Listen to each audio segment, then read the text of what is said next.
guys, welcome back to the channel. The next couple of videos are going to be a bit back to front. This is going to be part 3, but it's now going to be part 1. I did shoot the third part, sort of having a continuation, but it's going to be a two-part video. Well, 2 videos split into 3 if that makes sense.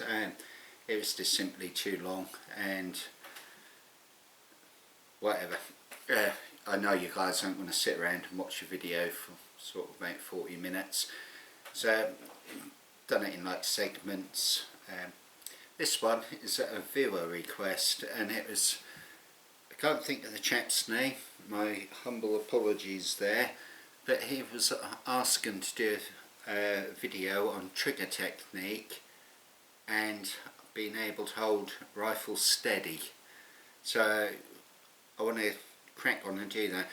Now, incidentally, I want to do a whole series of videos purely on different shooting positions. Why I want to do this is, it's all well and good like myself and other channels sitting at a bench, putting in tiny little groups down range, and it doesn't give the full picture. It shows the accuracy of the gun, but it doesn't really show the accuracy of the shooter. I know some absolutely phenomenal shots at bench resting, be it on trigger sticks, bench rest, bag rest, call it what you want, sleds. In the real world, you don't get that, guys. And by that I'm talking about purely hunting here. You're not always, in fact 99 times out of 100, you're not going to have the luxury of shooting from a solid stable rest as such. You're not going to be able to take your shooting bench out into the field.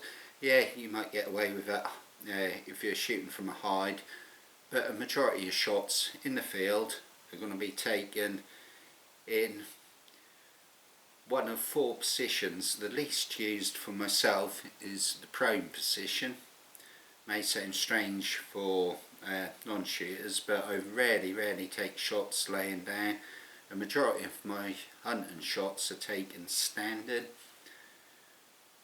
closely followed by, if I can get myself like concealed somewhere and waiting to ambush stuff, it'll be a sitting position. And sometimes when you're out bunny bashing, you'll be taking kneeling shots. So they're the ones I want to get out on the range. Particularly, it's the UK weather out there again, blowing a hoolie, so I'm not getting out on the range. And I really need some assistance to do that film and for me to show you different techniques. But in fairness to the guy who requested this, I want to put something out there. So without further ado, good HW77. Now these are weightier rifles, so I can see what he's talking about.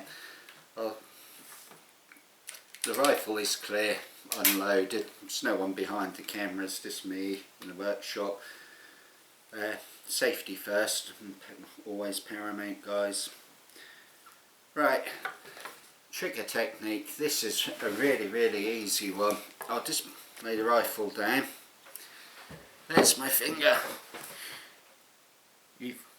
When your finger is in contact with the blade of the trigger, it doesn't want to be in this joint here. It doesn't want to be right up on the edge of your fingertip. It needs to be right in the middle of your finger pad as such. That's where you'll get most control. Squeezing the trigger or pressing the trigger. We're rifle shooting, guys. There's no pulling triggers here. That's purely for shotgunning and lunatics who don't know how to shoot a rifle properly. So all we do, pad of the finger on the trigger, nice stable shooting position. Take up first stage. You should feel a nice wall, and then bang, and away your shot goes. And it's as simple as that. It's like a cross between a press and a squeeze. if you've watched my videos on shooting techniques and stuff, you'll know that I always say you should be concentrating enough through the scope to know that the squeezing of the trigger is actually almost a subconscious act, and it should almost take you by surprise. So that's that one.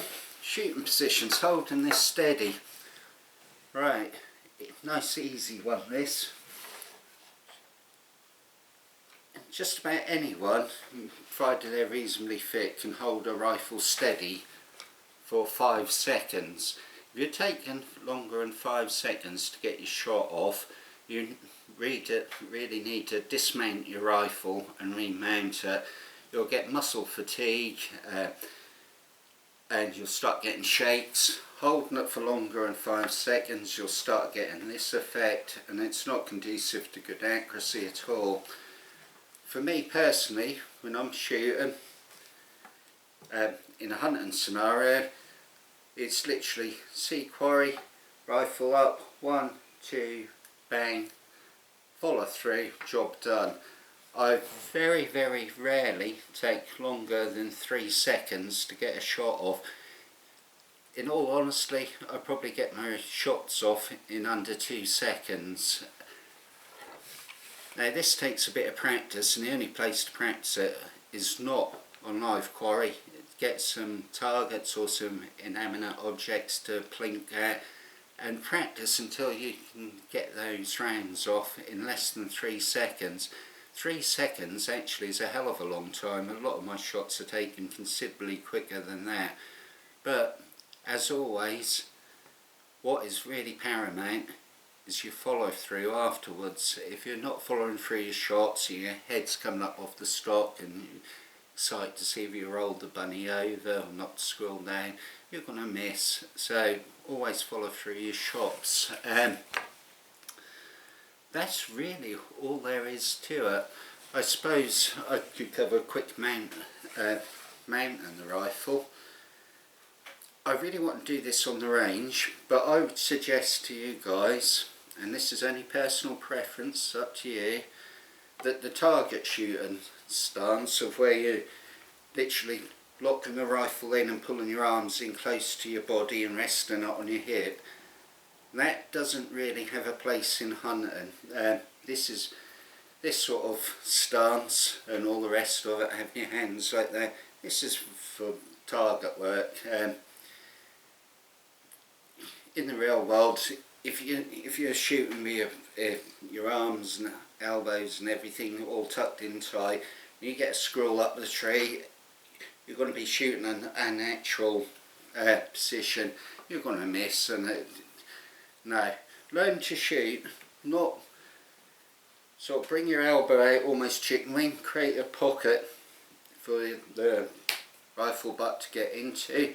Close your elbows down a little bit, about a 45-degree angle, and practice shooting like that. This is also very good as well, guys, if you're shooting like not shooting at a moving target, but if you're tracking, say, a bunny hopping along or a squirrel running around on the forest floor, have it like this. You'll find you'll swing naturally. The bunny's going hoppity-hop. It's just pause, 1, 2, bang, follow through, job done. And it's really that easy. Where I see, especially when I'm coaching, where I see most people make errors in freestanding shooting is that they're taking far too long to get the shots off. You don't need to. Practice and practice until you can get your rounds down range in 2-3 seconds, and you'll find your groups will close up, and you'll find that you're not wobbling all over the show like this. I think we've all been there where we held the crosshairs on target too long and we started getting the little spiraling effect. Really, you shouldn't be if that's happening to you, you shouldn't be taking shots at live quarry. As always on this channel, I always recommend bringing your shots in, taking shots close range where you're guaranteed a clean kill. There's no excuse for taking a risky, sketchy shot at 40 metres freestanding where you're going like this. You don't know where that round's going to land. You might pierce the bunny's ears, you might clip his toenails, or more likely you're going to do a terrible, terrible wound and shot. And that for me, guys, is inexcusable. Brush up on your field craft, get in close, sort of up close and personal, and make sure it's an instant like say. If you're going to take on the responsibility for ending an animal's life, do it cleanly and do it responsibly. So with that, guys, off my little soapbox here, and I hope you enjoyed this sort of video. Like I said, I really do want to get out on the range and show you all this. It's all well and good me sitting in a dry workshop and coming out with all this, but I'm very much a man of my word, and by that I mean I like putting my money where my mouth is. I could sit here and tell you all sorts of rubbish, that doesn't mean I'm capable of it. I like to see you guys, make sure you guys see I practice what I preach, kind of deal. So with that, guys, hope you enjoy this little video, and we'll see you next time. Cheers, guys.